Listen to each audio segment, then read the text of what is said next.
अखंडमंडलाकारं व्याप्तं येन चराचरं तत्पदं दर्शितं येन तस्मै श्री गुरुवे नमः। अज्ञानान्धस्य लोकस्य ज्ञानाञ्जनशलाकया चक्षुरुन्मीलितं येन तस्मै श्री गुरुवे नमः। श्री सद्गुरु को हृदयपूर्वक धन्यवाद अर्पित करते हुए आप सभी भाई बहनों का इस अंक में हार्दिक स्वागत करते हैं। मित्रों, ये नरजन्म इतना सहज सुलभ नहीं है, क्योंकि ये चारों खानियों में उत्क्रांत होकर आया हुआ जीव है मनुष्य। और मनुष्य में भी ये आह्वान है कि वो पशुतुल्य अपने जीवन को नारायण तक विकसित कर सकता है, उत्क्रांत कर सकता है। और ये सब कुछ प्रकृति ने हमारे हाथ में सौंपा हुआ है। हमारा प्रारब्ध और हमारे कर्म ये हमारे महत्वपूर्ण कारक होते हैं। फिर इसमें अनुवांशिकता है, हमारी संगति है, हमारी रुचियां हैं, अनेक प्रकार के इसमें सहायक कई तत्व होते हैं।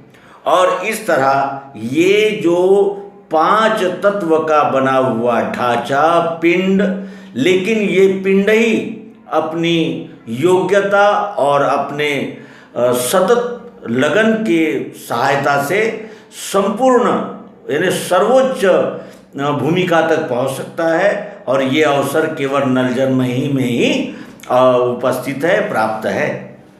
आइए हम जड़ शक्ति से उत्पन्न होने वाले पदार्थों का ज्ञान लें और जानकारी प्राप्त करें। दिव्य दृष्टि औपधर्म इस ग्रंथ में भगवान श्री मायानंद जी चैतन्य इन्होंने कुछ कोष्टक प्रस्तुत किए हैं, जिन कोष्टकों के सहारे से 5 तत्वों का, 5 महाभूतों का ये जो सारा सृष्टि में खेल चल रहा है, इस खेल के अंतस्थ में हम अपनी दृष्टि को उतारें, जानें कि किस तरह ये 5 महाभूत ही इस शरीर से लेकर यज्ञाव सृष्टि में कण कण में ओतप्रोत व्याप्त है। और प्रस्तुत प्रसंग में इस शरीर में यानी इस क्षेत्र में वो 5 महाभूत किस तरह कार्य कर रहे हैं और इस 5 महाभूतों से कौन कौन से पदार्थ निर्माण हुए हैं, इसका हम अनुशीलन करें, जानकारी प्राप्त करें। प्रथमतः ये जानना आवश्यक है कि 5 महाभूत है क्या, कौन से है? पृथ्वी, जल, अग्नि, वायु और आकाश, ये 5 महाभूत है। ये भेदभाव रहित सर्वत्र ओतप्रोत अखंड और जिसे कहा जाएगा कि नित्य उपस्थित ऐसे है, जिनका हम यानी अनुभव ले सकते हैं। और इन्हीं 5 महाभूतों से हमारा ये शरीर बना है। तो आइए इस अंक में जानें जड़ शक्ति अर्थात पंचीकरण से उत्पन्न होने वाले पदार्थ। मूल तत्व क्या है?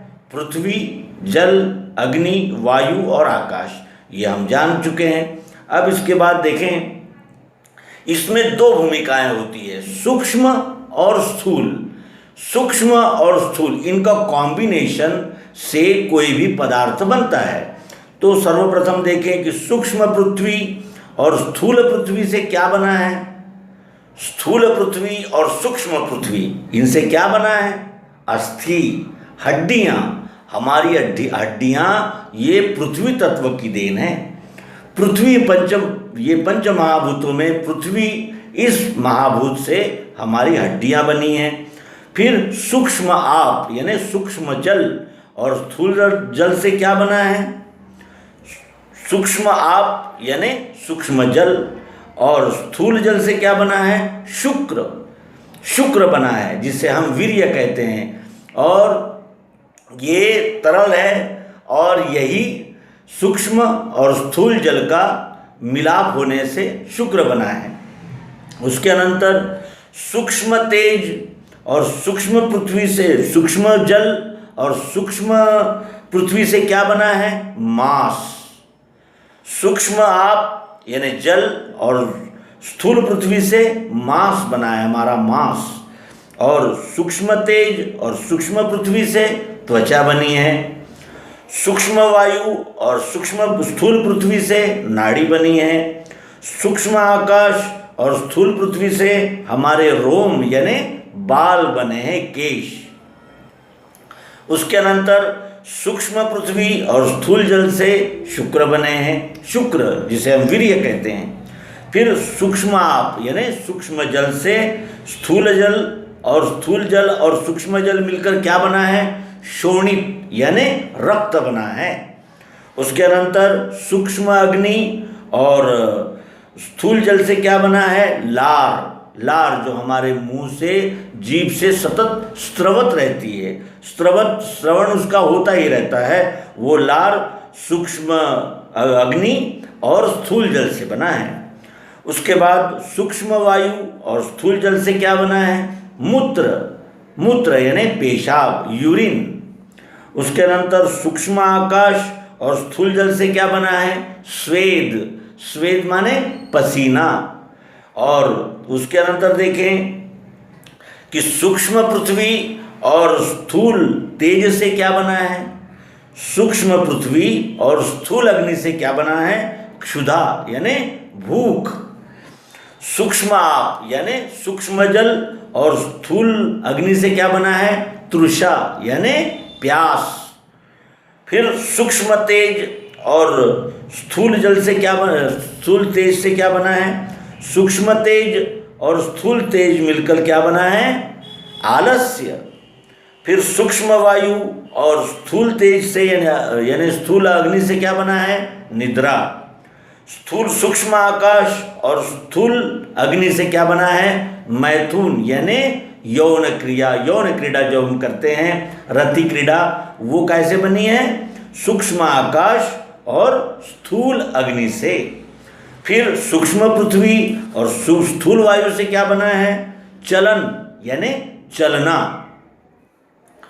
सूक्ष्म पृथ्वी और स्थूल जल से क्या बना है, शुक्र, ये हम जानते हैं। फिर सूक्ष्म तेज और स्थूल वायु से क्या बना है, सूक्ष्म जल और स्थूल वायु से क्या बना है, वलन। फिर सूक्ष्म तेज और स्थूल वायु से क्या बना है, प्रसरण। सूक्ष्म वायु और स्थूल वायु से क्या बना है, आकुंचन यानी आकुंचन। उसके बाद सूक्ष्म आकाश और स्थूल वायु से क्या बना है, निरोधन यानी रोकना।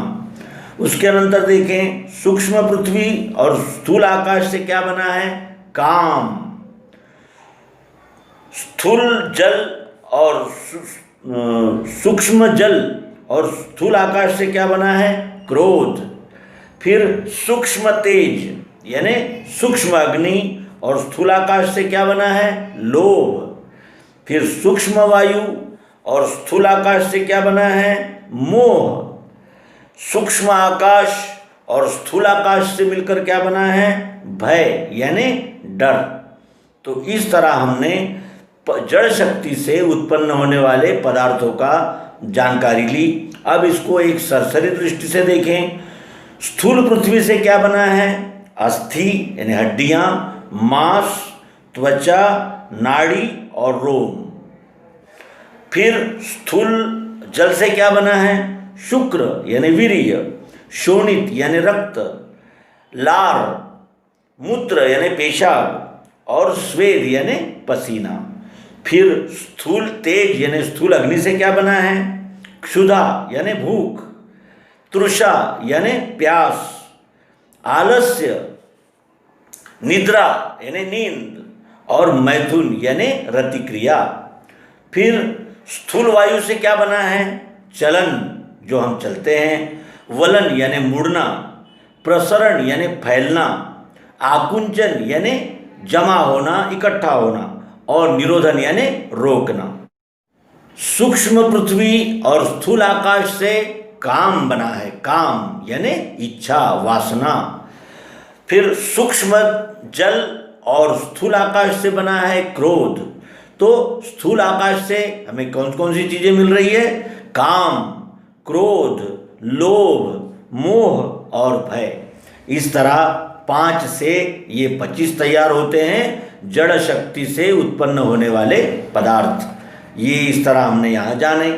अब ये पंच महाभूतों से ही ये सारा निर्माण हुआ है, इसका हमें बोध हो रहा है धीरे धीरे।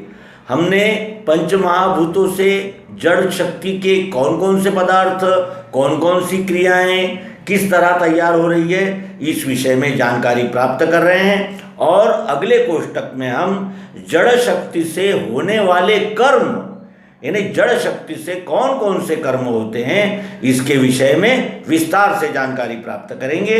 इस अंक का समापन करते हैं और आशा करते हैं कि इन कोष्टकों का अभ्यास यदि हम क्रमशः करेंगे तो हमारे ये स्पष्ट रूप से हमारे आगे क्लियर स्पष्ट हो जाएगा कि किस तरह पंच महाभूतों से ही ये सारा शरीर तैयार हुआ है, पंच महाभूतों से ही बना है और पंच महाभूतों में ही वो विलीन हो जाता है। ये स्थूल शरीर, सूक्ष्म शरीर 17 तत्वों का है और 17 तत्वों में लय को प्राप्त करता है। लेकिन वो जो वासना है, वो वासना पुनः ये 17 तत्वों के संस्कार लेकर फिर नया शरीर धारण करती है और इस तरह बनना और विलीन होना, बनना और रूपांतरण होना, ये अखंड चक्र चलता रहता है। इस प्रकार हमने इस शरीर का निर्माण और संचालन देखा।